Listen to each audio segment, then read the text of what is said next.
All right. Good morning, everybody. On behalf of the members of the Nashville Coalition Against Domestic Violence, welcome to all of you, as well as those at home watching, to the 17th annual Meet Us at the Bridge. If you'll notice to the left, we have a resource table for any needs you guys may have. We have water, mask, hand sanitizer over there. But thank you all again for coming out. Secondly, I wanted to thank Miss Susan Tucker-Smith for the incredible job that she does every single year in planning and organizing this event. This event would certainly not be possible without her. So thank you so much, Susan. And at this time, I would like to welcome a longtime supporter of Meet Us at the Bridge, Dr. Dorinda Carter. She is the current communications director for the Tennessee Department of Correction. And she has been our moderator on the bridge for most of the 17 years that we've been here.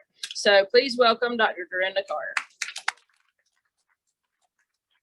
Thank you, Bree. Good morning, everybody. Can you hear me okay in the back? All right. We thank you all for joining us today, and we would like to especially thank some of our elected officials who are in the crowd. I see Judge Angelita Dalton, Judge Kelvin Jones, District Attorney Glenn Funk, Vice Mayor Jim Schulman, and Chancellor Ann Martin. Let's give them a hand.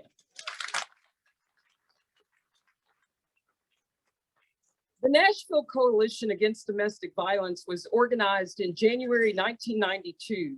The mission is to promote meaningful interactions among domestic violence advocates and organizations and provide community education to prevent and respond to domestic violence.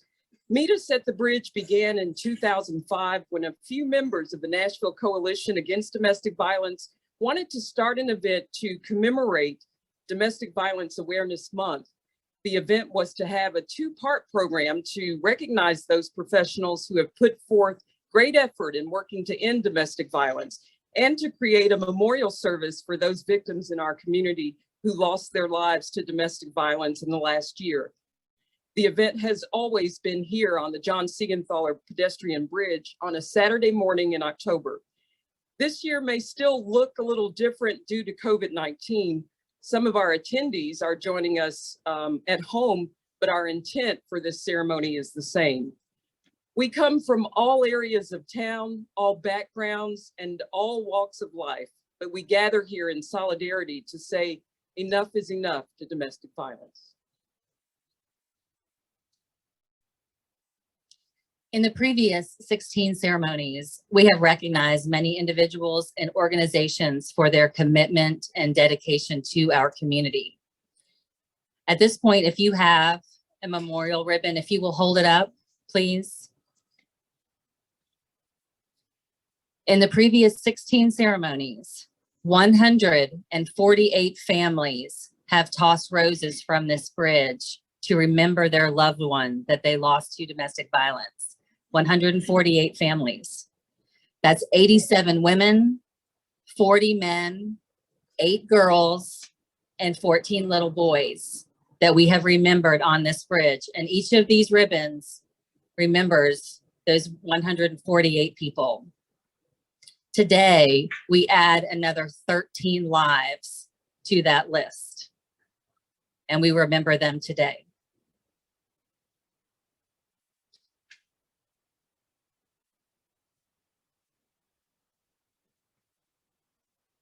To share some words about where Nashville is currently in the fight against domestic violence, I would now like to introduce the department head of the Metro Office of Family Safety, Diane Lance.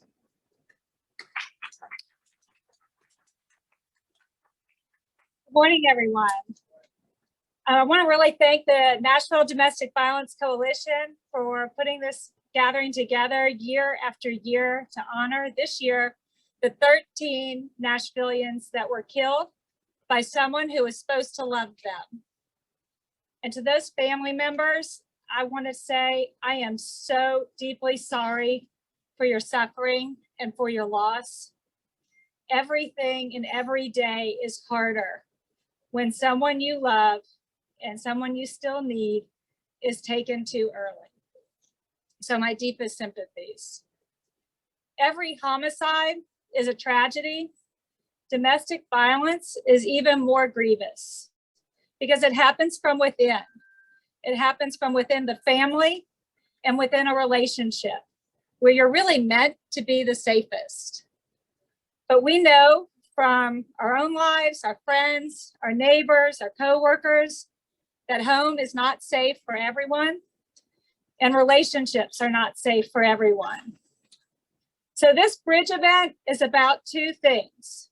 One, like I said, is to honor those 13 lives that were taken from us this past year.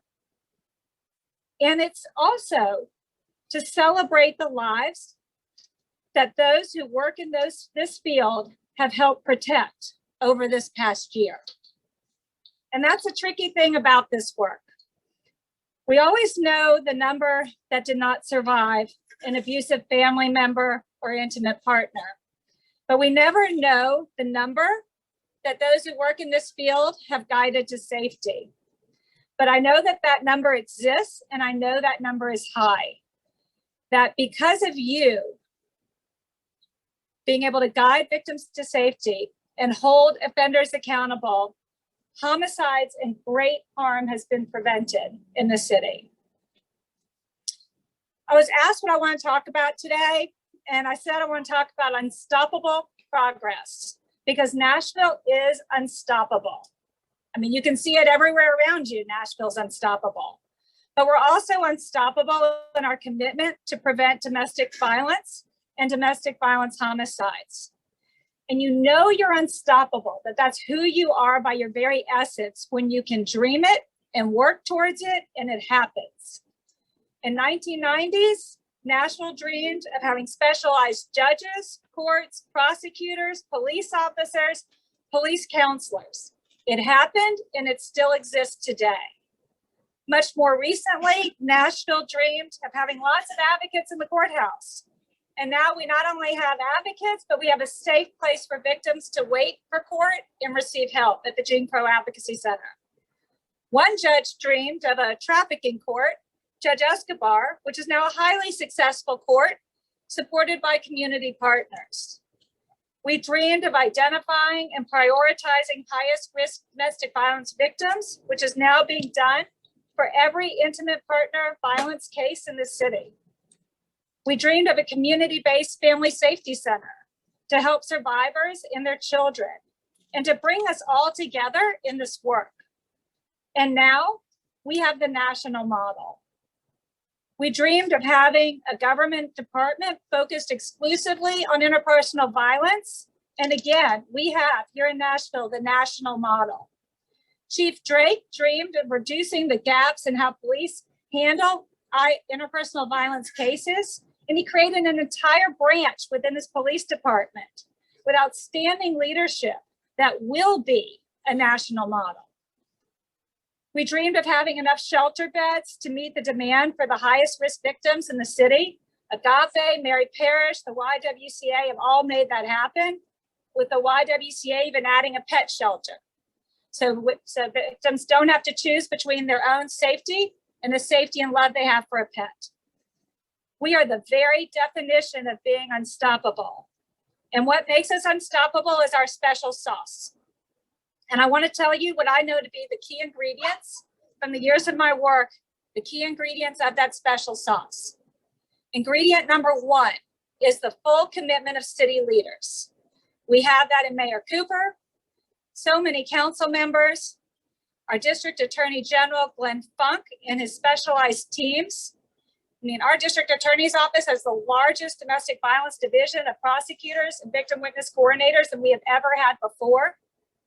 Judges, Robinson, Walker, and Escobar, our police chief, Drake, and his deputy chiefs and nonprofit CEOs. I cannot express enough how fortunate we are to have this key ingredient of strong supportive leadership for the last 7 years. Ingredient number two are our historians, the old guard, those who made our work here a movement. Gene Crow, Carol Hart, Judge Gail Robinson, Susan Tucker, Chris Buford, Clarence Thompson, Valerie and Mark Wynn, Lonnie Ramos, Heidi Bennett, Whitney Blanton, Andrea Conte. I know I'm missing some of you, and I'm going to just go ahead and apologize. So if I said your name, or if you grew up in this field working with those people, raise your hand, please.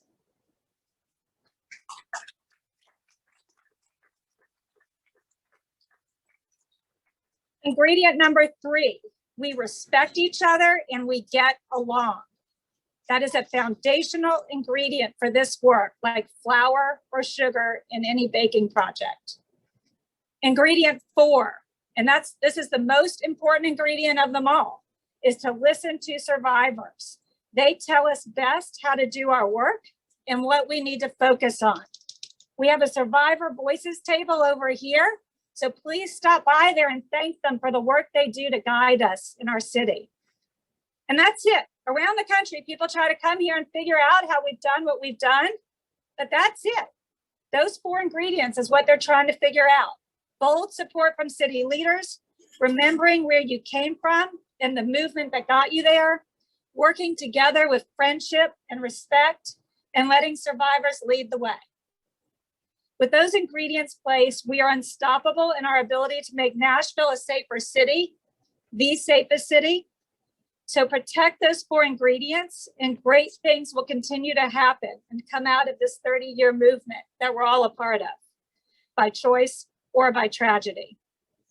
For the 13 families, I pray for you in your grief, and I pray that you find relief and hope, some amount of that each day. Thank you. And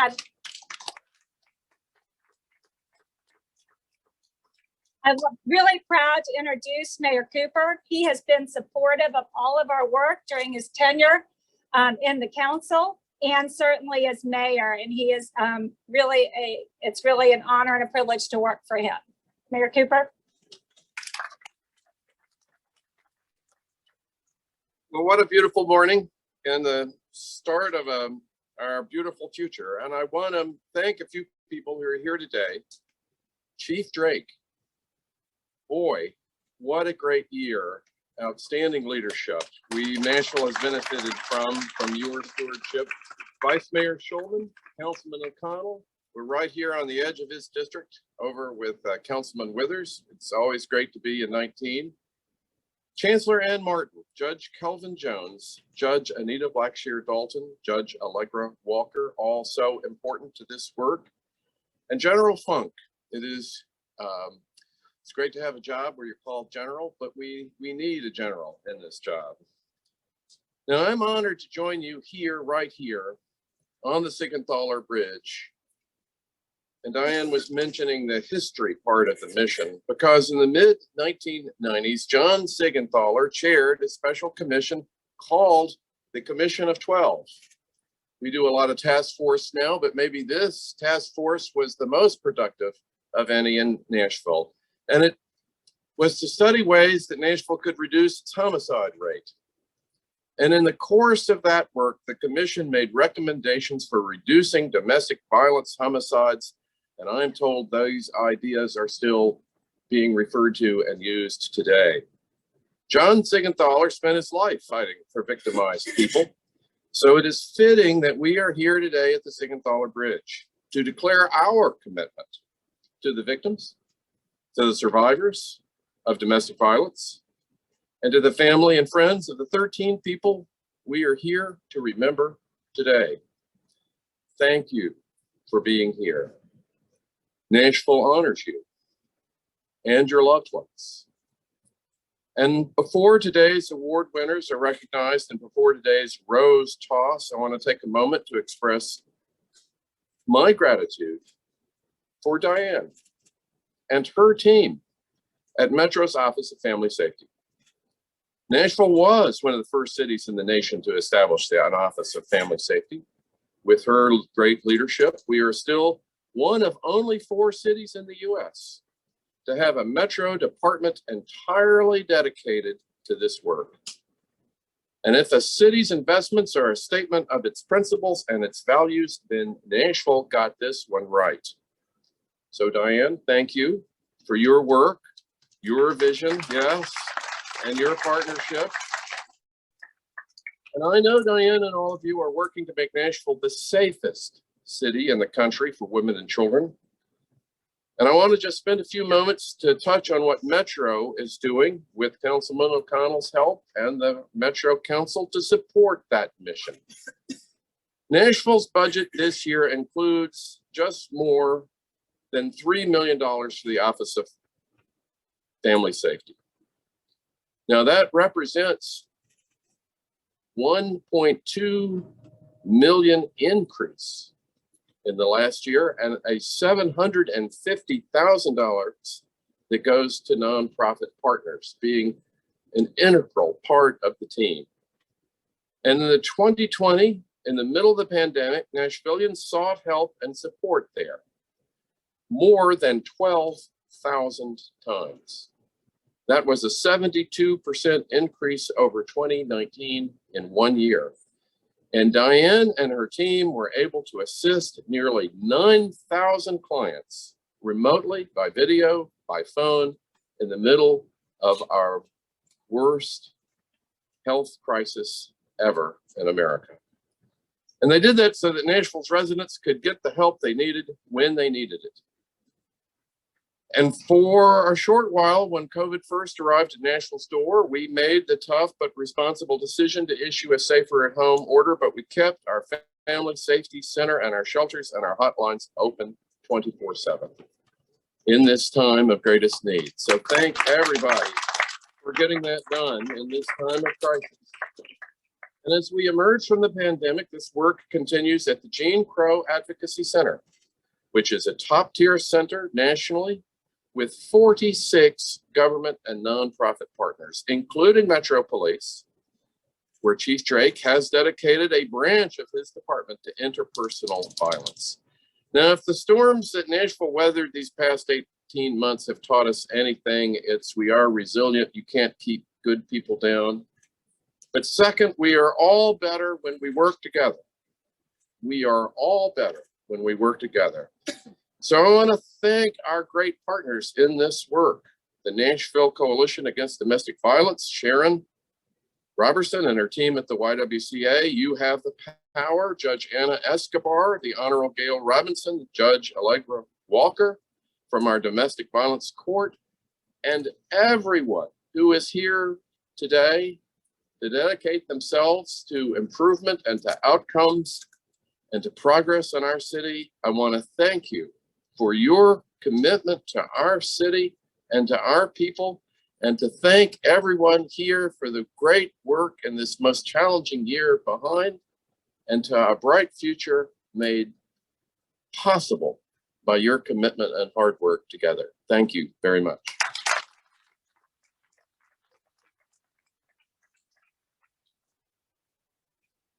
Thank you, Mayor Cooper and Diane. There is so much good work happening in our community, and we take this time to spotlight the individuals out there who are making a difference.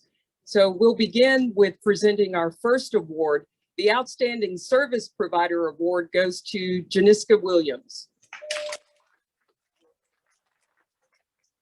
Janiska Williams is a senior counselor with the Family Intervention Program Division with the Metro Nashville Police Department. She has worked with MNPD for 22 years. Her specialization is in providing domestic violence counseling services. Mrs. Williams started with MNPD on a grant in October 1999. During her time working on the grant, she built a program of services for Spanish speakers who were experiencing domestic violence in their lives. Through outreach, advocacy, and education services she provided to this population, the actual number of Spanish speakers served grew drastically.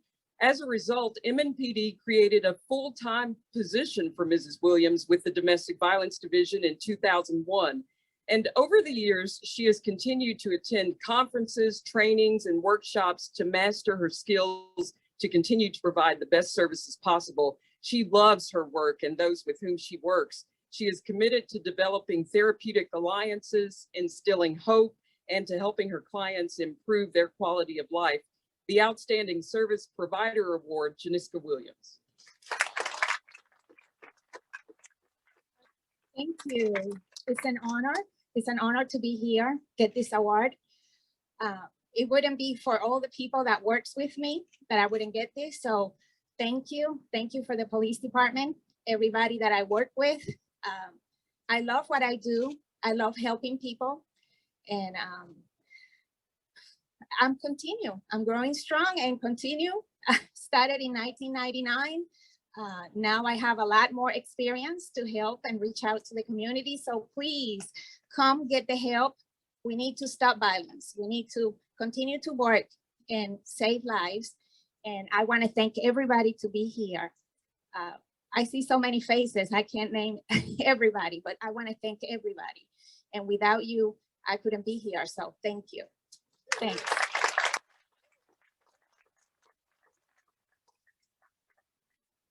And now our Outstanding Law Enforcement Leadership Award, of course, goes to Chief John Drake. Chief John Drake is a passionate advocate for victims of domestic violence. As former head of the Domestic Violence Division for Metro Nashville Police, he knows the work and values the support the provider community. While leading the division, Chief Drake helped start the lethality assessment program and implementation of detailed domestic violence supplements, both of which are widely still used today. As part of his commitment to provide more coordinated and enhanced services to the most vulnerable victims of crime, Chief Drake last December, less than a month after he was appointed chief, created the department's interpersonal crimes branch consisting of the Domestic Violence Division, the Youth Services Division, and the department's first ever Special Victims Division to focus on sex crimes and human trafficking. In making that announcement, Chief Drake said the changes will result in greater communication between detectives and offer enhanced services for victims, both children and adults. He noted that with the Family Safety Center being adjacent to the new Metro Police headquarters and the department's partnership with a number of victim support agencies, among them the YWCA, Nashville is showing its commitment to be a national leader in supporting victims of family violence and sex crimes. On top of all of this, Chief Drake is a Nashville native and a proud 33-year member or veteran of the police department. The Outstanding Law Enforcement Leadership Award, Chief John Drake. Thank you so much. It's an honor to receive this award. Thank you to the Nashville Coalition Against Domestic Violence. Thank you to the men and women of our police department who work tirelessly every day to prevent crimes of domestic violence. It should never hurt to be loved. Love does not hurt. Love should not be where someone is killed. Love should not be where someone is intimidated. The tireless work that these men and women do every day, if their commitment to serving Nashville goes beyond thoughts. We're a unique city in that we're considered one of the best domestic violence programs in the country. And we have this commitment to excellence. When I was appointed to chief, one of the first things I wanted to do was start the interpersonal crimes branch. I wanted to eliminate gaps that potentially happen to victims. I wanted to have someone that oversees the Domestic Violence Division, the Youth Services Division, and Sex Crimes, Human Trafficking. I know it's been the first male captain of the Domestic Violence Division that we needed men to lead in this effort as well. And so as I appointed the deputy chief of the Investigative Services Bureau, Michelle Richter, who's a former captain in domestic violence, I wanted that strong commitment to continue in domestic violence. Also created the inspector position of Harmon Hunsicker, the first ever inspector in our department, to make sure we don't have any gaps. And then I'm proud to say that we have our second male captain, Captain Ricky Bearden, who's head of the Domestic Violence Division. What I see today is that we have 13 families that we're adding to this list. And so what I see as I accept this award is that we have a lot more work to do. And I hope that one day, when I come back to this bridge, that we remember those that have suffered through these tragic events, but we add no more names and we throw no more flowers into the river. I'm a proud native Nashvilleian, and I'm committed to this city, and I think it's one of the greatest cities in America. So thank you for this award.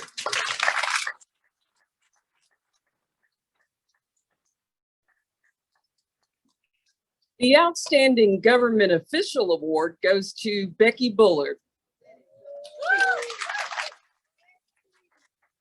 Becky Bullard is the Senior Director of Programs at the Office of Family Safety. She has over 15 years of experience in domestic violence, sexual assault, and human trafficking fields. In Becky's time at the OFS, she has built and expanded the high-risk programs team from weekly calls to directing various initiatives, including the Domestic Violence Death Review Team, Firearm and Strangulation Flagging, Client Services, and the Human Trafficking Program. Becky's career reveals her fundamental belief that victims of interpersonal violence deserve the very best.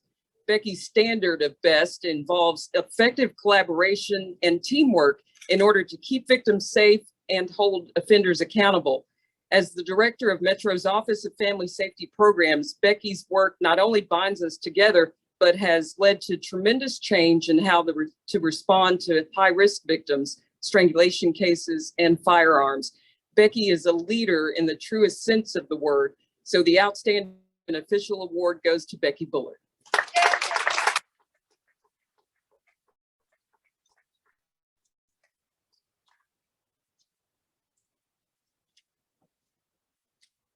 Thank you so much for those kind words. And thank you to the Nashville Coalition Against Domestic Violence and my colleagues for this honor. There's something very special about being recognized by your peers. They're the people who know you and your work the best, so thank you all. 12 years ago, I was standing up here in this very place at this event, and truthfully, I was not very hopeful about the future of Nashville's work on domestic violence. At that time, structures to make sure victims didn't fall through the cracks were being dismantled, and I had to leave the very next day to start a new job in Washington, D.C. So needless to say, I left Nashville feeling defeated, but knowing the amazing people in this field, the old guard that Diane mentioned, wouldn't stop fighting. And sure enough, when I returned to Nashville, I found that fight and dedication had led to the establishment of the Metro Office of Family Safety, an office specifically designed to make sure our city's response to abuse is always prioritized. I'm so grateful to now be a part of that office and to work for Diane Lance, who's truly an amazing leader. I'm also so grateful to work alongside so many of you to continue to push Nashville forward and to be a part of the innovation that's given us nationally recognized programming and the largest family justice center in the country. But we still have work to do. I look forward to the day that the Bridge event is no longer a memorial, but instead a celebration of a year without domestic violence homicide.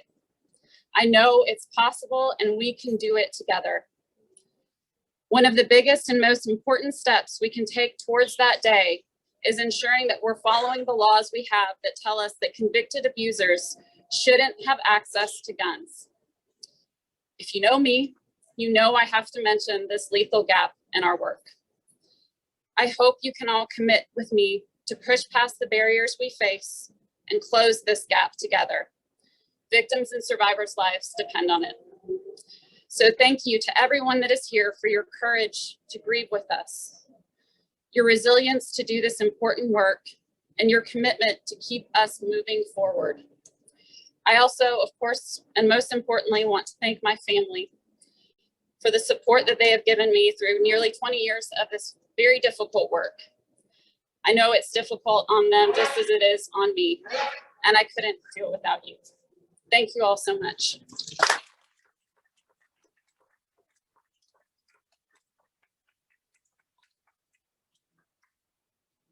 And now the Innovative Domestic Violence Program Award goes to the Metro Office of Family Safety, Strangulation and Firearms Flagging Program. Megan Lopez will accept the award. In late June 2019, OFS began flagging cases with firearms and strangulation indicators each day on all circuit and general sessions OP dockets, as well as domestic violence general sessions criminal dockets, in order to improve the firearms disposition process and flag the highest risk cases for courts. Flagging is accomplished by reviewing criminal affidavits, OP petitions, defendant case histories, and lethality assessments, or LAPs. Flagging data is sent to the District Attorney's Office, the U.S. Attorney's Office for the Middle District of Tennessee, the Metro Nashville Police Department, Domestic Violence Division, the Bureau of Alcohol, Tobacco, and Firearms and Explosives, the ATF, in Nashville, General Sessions, and Criminal Court Probation, and others, in hopes that they will utilize this evidence to counter respondents or defendants who are not truthful about their firearm ownership and seize unlawful firearms. In 2020, the program reviewed over 10,000 OP respondents and DV defendants and flagged 55% of them for either firearms or strangulation. The Innovative Domestic Violence Program, the Metro Office of Family Safety, Strangulation, and Firearms Flagging Program.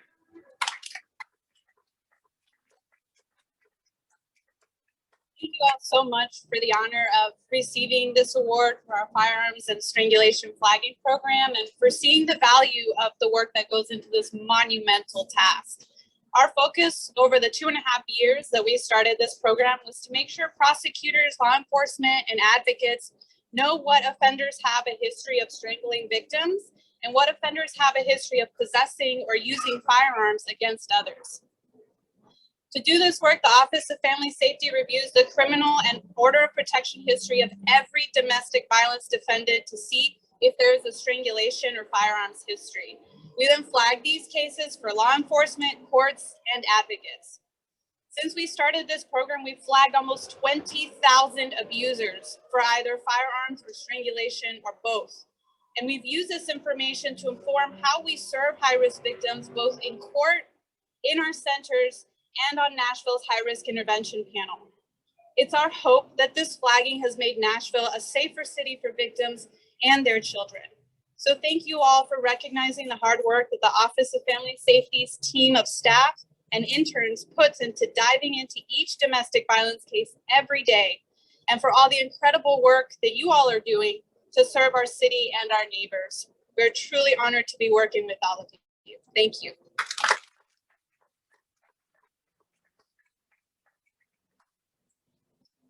And our final award this morning is the Outstanding Survivor Award, which is presented to Karen Johnson.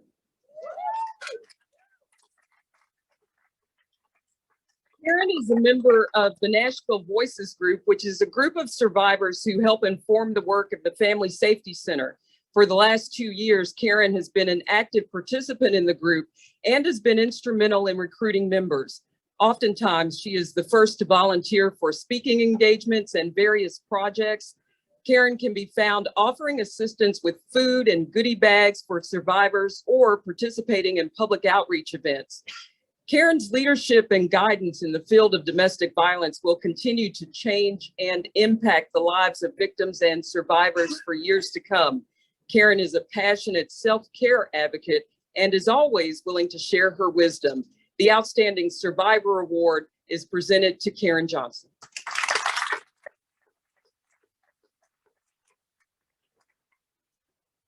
Good morning. When you're standing on the side, you're fine until you get it in your hand and you hear the words that they speak about you. Then you become a crying, babbling idiot like me. But thank you so very much for this very blessed morning. Thank you so very much for this awesome award, this great award. I was not expecting this at all. Thank you so very much to Metro Nashville Police Department for the work that you do. Thank you for being there for the many times that I've had to call you. Thank you so very much to the agencies that have helped me to get from one end of the journey, which wasn't pleasant, to a better end, which is life all over again for me. Thank you so very much for my local and national chapter voices.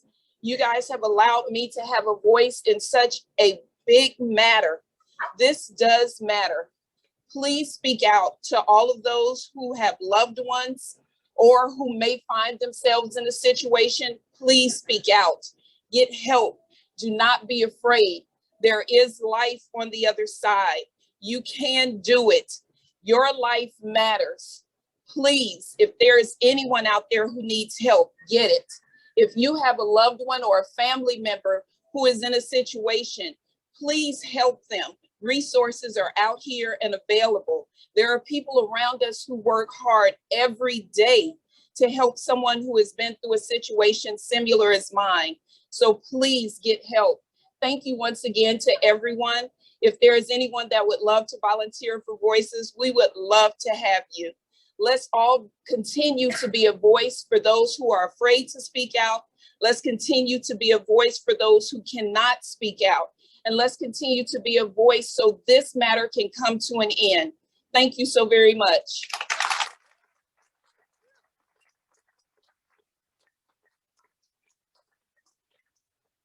Congratulations again to Karen Johnson, an outstanding advocate.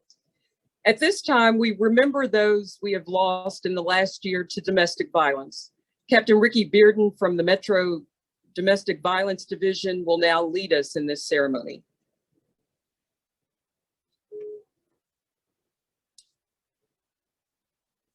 Good morning. First, I'd like to thank you all for joining us here today in remembrance of our loved ones whose life came to a tragic end due to domestic violence.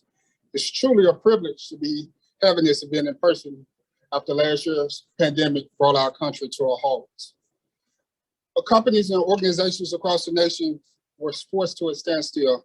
However, Chief Drake took the helm of the Metropolitan Nashville Police Department and immediately focused its attentions to interpersonal crime. My successor was named Deputy Chief of Investigative Service Bureau, Herman Hunsaker, to a newly appointed position of Inspector of Interpersonal Crimes. This is just a few reasons Chief Drake was recognized here at today's ceremony. To my Nashvillians, no, this work would be impossible without the support of our advocates and service providers throughout the country.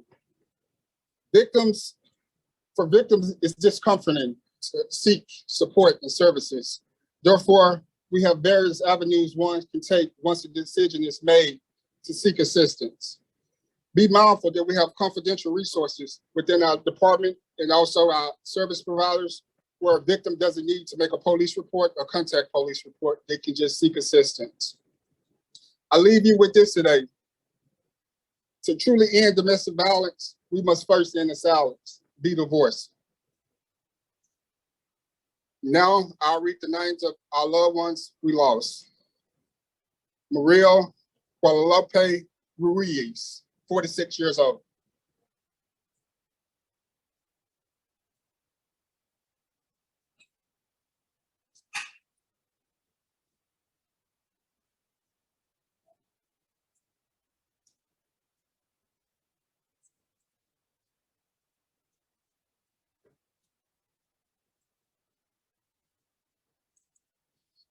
Mom, this is on behalf of her sons, Jose, Adriel, and Joaquin.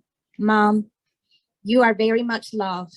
We miss your hugs, we miss your kisses, but we are coming all together with you. And we know that the love and the bond that we had keep us all together, despite of. We love you. Mamá, esto es de parte de Joaquín, José y Adriel, tus hijos.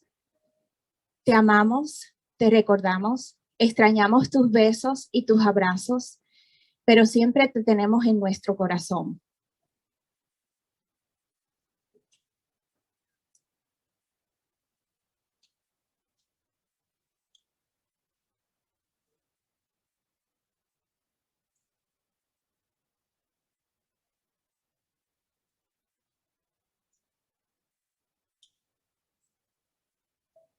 Syed Nelson, 14 years old.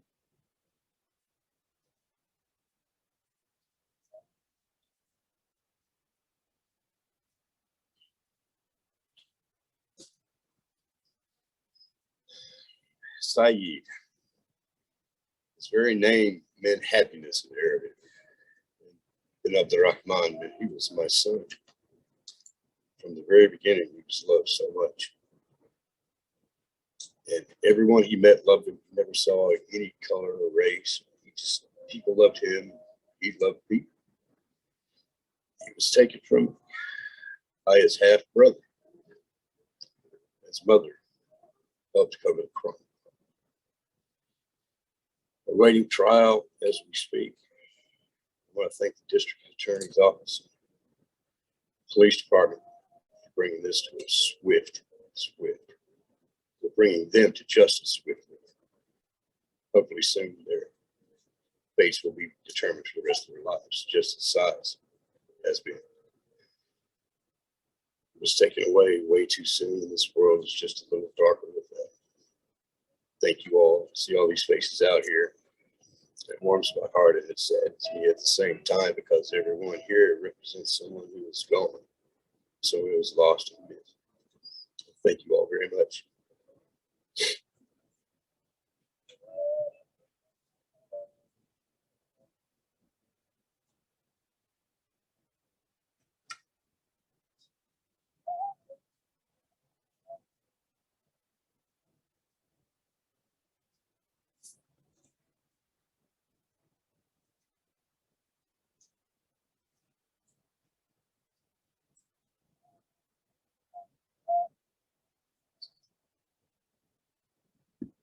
Alexis Douglas, 29 years old.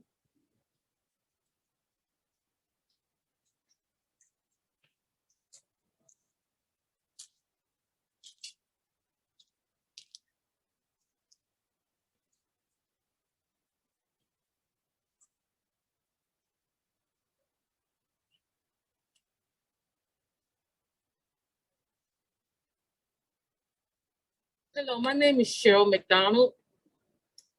I am Alexis Douglas' mother.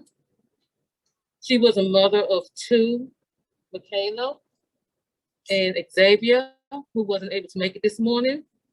She was also a niece, a cousin, a friend to many.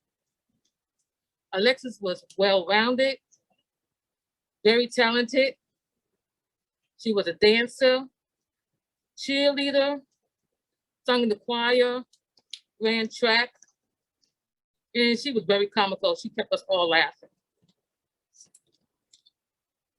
We miss her dearly, but my family and I are doing things to try to get through this together by coming to events like this, as well as we're preparing for being a part of the TSU Homecoming Parade. And our theme is domestic violence awareness. And this year we're going to honor Alexis. As a cheerleader, she was a cheer assistant coach of the Bronco Youth football team, as well as a head coach to Jefferson Street Bill's youth football program. Just want to let everyone know, if you are a victim or you know somebody who's a victim of domestic violence, please reach out to someone. Your family, your friends, they all love you. There's a lot of people here that's helping my family and me get through this. They'll be here for you as well. Speak up. We're here to help you. Thank you.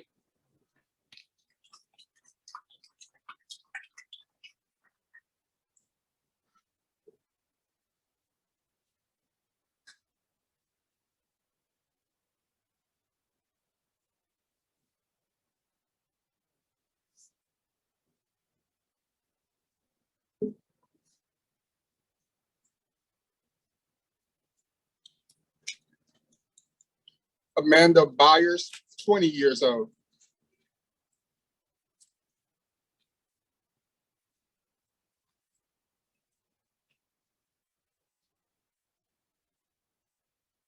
This is on behalf of Amanda's family. She was a wonderful daughter, a wonderful mother, a wonderful sister, aunt, niece, cousin, and friend.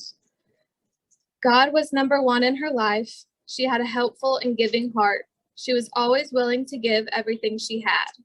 She did the best she could with what she had on this earth. And here's a verse from Amanda's journal, Proverbs 3:3-8. Let love and faithfulness never leave you. Write them on a tablet of your heart. Then you will win favor and a good name in the sight of God and man. Trust in the Lord with all your heart and lean not on your own understanding.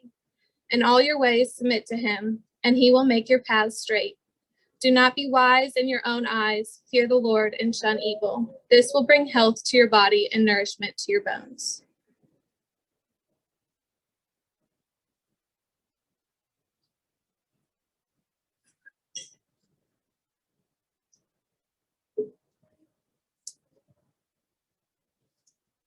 Courtney Moyers, 21 years old.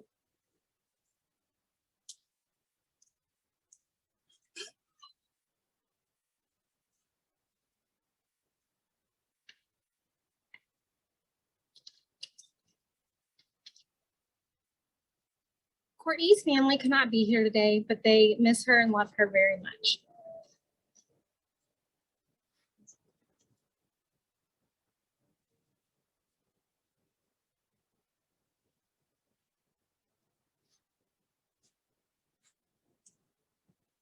Maria Barsos, 31 years old, and her mother, Deborah Cisco, 60 years old.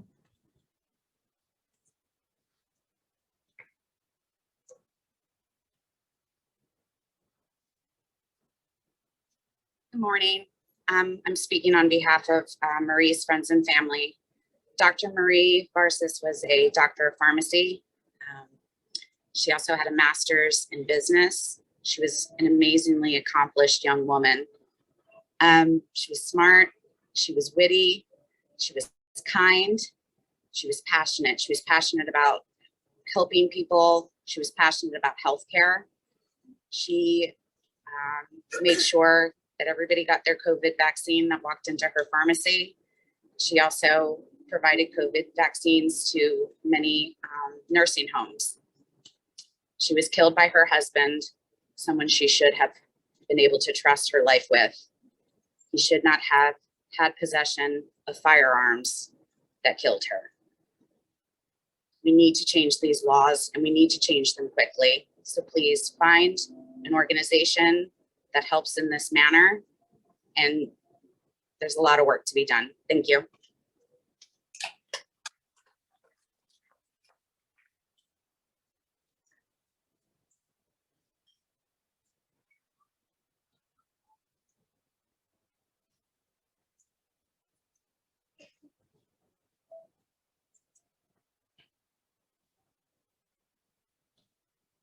Camry Harris, 35 years old.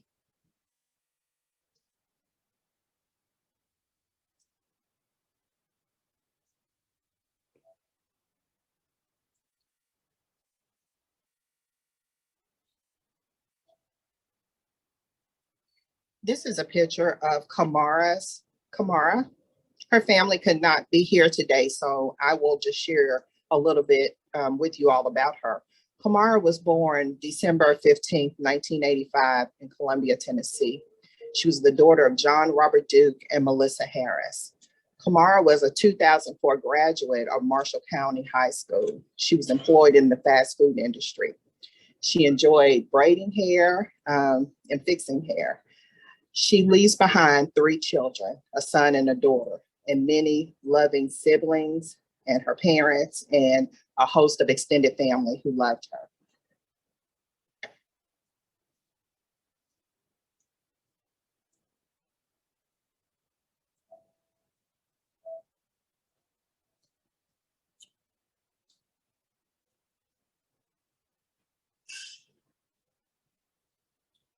LaQuisha Terrell, 23 years old, and her unborn daughter.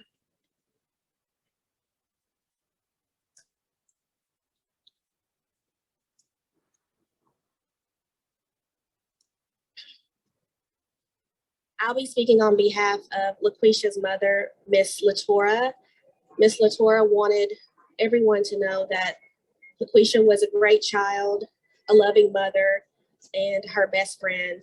LaQuisha loved to sing and dance, and she loved to help people. She is truly missed and dearly loved.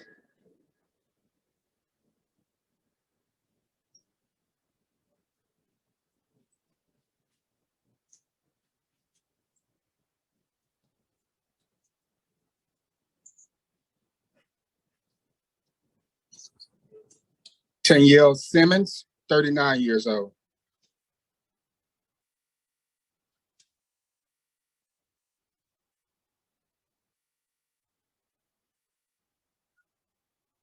This is on behalf of her daughter, Talasia.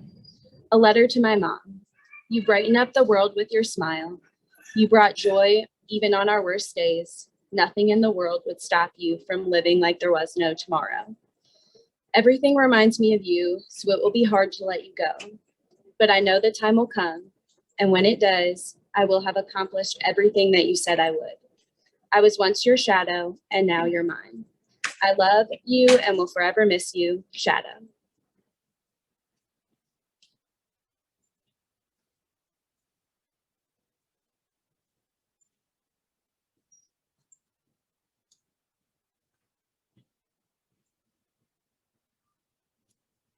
Timothy Jones, 43 years old.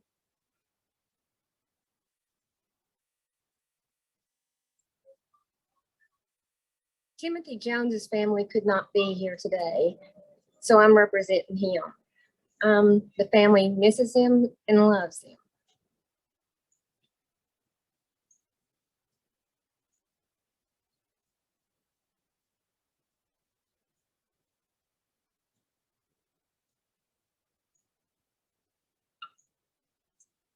Pamela Pass, 44 years old.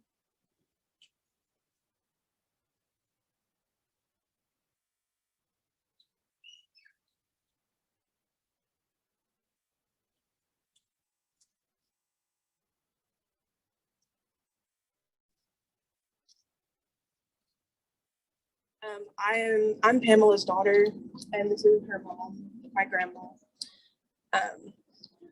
My mother was a wonderful, outgoing, music-loving woman. She always did everything she could to put everyone before herself.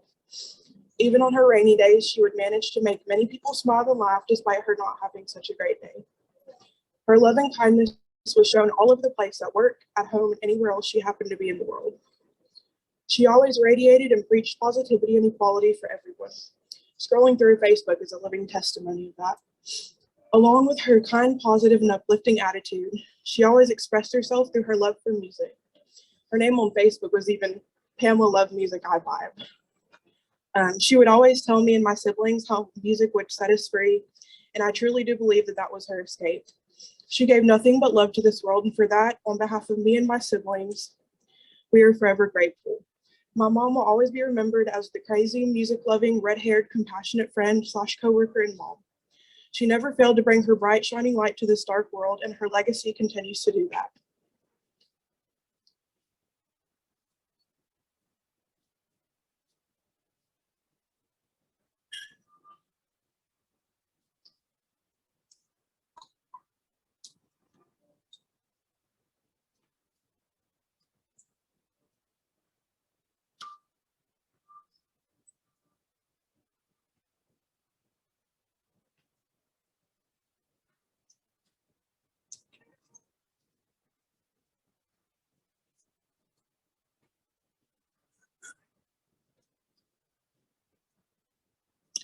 Thank you all again for being here today.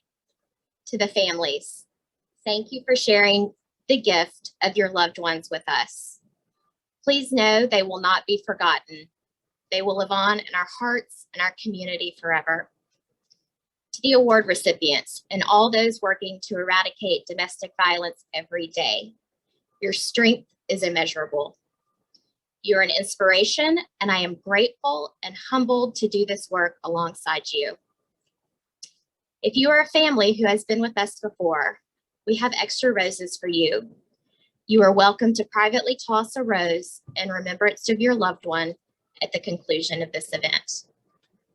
And finally, if you or someone you know has been affected by domestic violence, there is help available. Please visit the resource table to learn more about available support in our community. Thank you again for coming.